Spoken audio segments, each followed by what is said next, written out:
we're going to talk about something that I think is very interesting, and that is an upcoming episode of South Park. Okay. They entitle it an event, so I don't believe it'll be just a single episode. Yeah, it's not an episode. It is an event. A South Park. I don't know if it's exactly a movie, but it's this event, and it's on Paramount Plus, where the South Park, they call it the Panderverse. And South Park is going to gender and race swap the entire cast, which is going to be, it's going to be awesome. First of all, Alan, I got to find the video because I really want to show the video. It's like a 30-second video. Who knows? We might get struck for it, but I want you to check it out.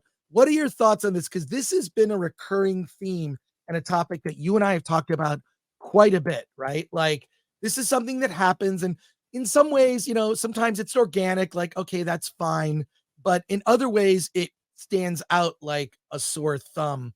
What are your initial thoughts? My initial thoughts are, I love Matt and Trey. I don't always enjoy watching their stuff, South Park, but I do love the fact that they'll go after anyone and everyone. It's a brand new don't care. They don't care at all. Yeah, I mean, Team America. Oh my God, I watched to me Team America. Is a classic. I watched Team America last month in September at one of our little gatherings with Mike MC Wong. And we watched. That was the edited version, right?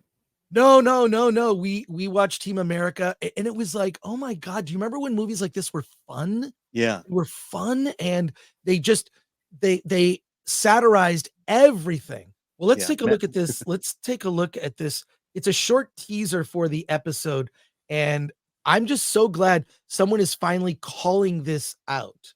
Okay. I've got the audio shared. Let's take a look. It's short. It's a brand new exclusive event with all your favorite South Park characters. There's Cartman. I had explosive diarrhea all night. Stan.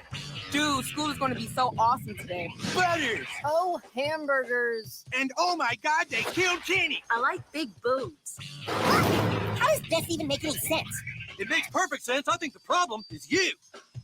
South Park, new exclusive event streaming October 27th exclusively on Paramount October. We are 100% gonna review that on October 27th. So I am all in. I can't wait. I think it's just, I think here's the issue I have with it. It's so expected now. It's lazy. And then once you do this, you're kind of stuck with like, well, this character can't do this now. Or this character, it has to go like this. There are now, they've replaced, because the thing is this, I think there were genuinely good reasons of like, hey, let's have a more diverse cast. Fine. Okay. Good intentions, but you can't then introduce some old tropes with some new bad tropes. These are just bad new tropes that are just as bad as some of the older ones. Like I'm first of all, I'm glad that South Park is doing this. It means maybe people can finally have an actual real conversation about this. What are your thoughts, Alan, having seen the teaser now? Yeah, I mean, what I appreciate about this is, I mean, you mentioned it. I like TV and movies where people just say what they want to say, right? Where you're not censoring anything, where you're willing to. I mean, this episode will fail if it doesn't offend people, and I like, even if it offends me, I like watching it. Just this is my wheelhouse when it comes to comedy. Just offend me like crazy, and for me, it all goes back to Blazing Saddles. Oh my God, Blazing Saddles was radical when I was a kid. Mm-hmm. I didn't see it in first run, but that movie got re-released a couple of times because it was this classic comedy in the early 70s. I eventually ended up seeing it as a kid in second run, and because we had this movie theater that I lived within walking distance of a movie theater, even as a kid. Maybe this is why I have to live very close to a movie theater. When I was a kid, there's this movie theater. I grew up in Royal Oak, Michigan, and I was right on the border. I could literally cross the street, and I was in Berkeley, Michigan. So I was right on the edge, and there was this theater called the Berkeley Theater. and it was on, I believe it was on 12 Mile or 11 Mile Road. And I could walk to the movies as a kid. I saw movies like Jaws, National Lampoon's Animal House, Star Wars many times, The Empire Strikes Back. On any given day, I could just say, and this is when you would like just let kids go and walk, right? So I was like 12 years old and like, Mom, I'm going to go to the movies. I don't need a ride. I'm going to the Berkeley. And I would just walk to the theater. There was also a drugstore, a Rexall Drugs, that was right there. And that's where I used to buy my comic books.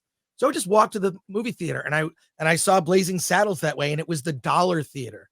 And I had newspaper routes when I was a kid, so I could buy Aurora model kits, comic books, popsicles, and I could go to the movies. Those were my interests around that age. Yeah, I was the same way. When I grew up, there was a movie theater about a mile from my house, and I just walked to it. But it was one of those theaters that only had one screen. Right, and so you're kind of hit or miss, because you knew for 3 weeks if you didn't like the movie, you weren't going to movies for 3 weeks.